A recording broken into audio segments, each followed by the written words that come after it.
बुशा खाना 2 केस में बानी पीटीआई बुशा बीबी पर फर्द जुर्म आयद। स्पेशल कोर्ट सेंट्रल 1 इस्लामाबाद ने बानी और बुशा बीबी पर फर्द जुर्म आयद की।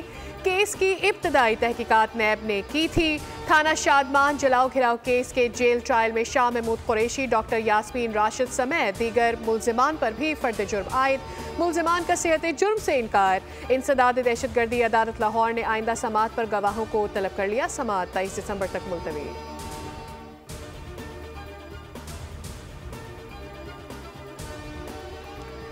पीटीआई के अब फैज़याब होने का वक्त गुजर चुका है।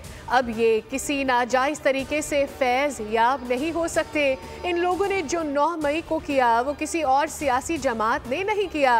पीपी रहनुमा शेरी रहमान का सेनेट में इजहार ख्याल, सवाल उठाया। मुजाहिरीन को आंसू गैस के शेल कहाँ से मिल गए थे? मेरी गाड़ी पर फायरिंग हुई लेकिन हम भागे नहीं। हमने सड़कों पर डंडे खाए, डंडे खिलवाए नहीं। मुज़ाकरात के लिए एक तरफा शराइत नहीं हो सकती। बानी पीटीआई कहते हैं मैं हूँ तो सब कुछ है।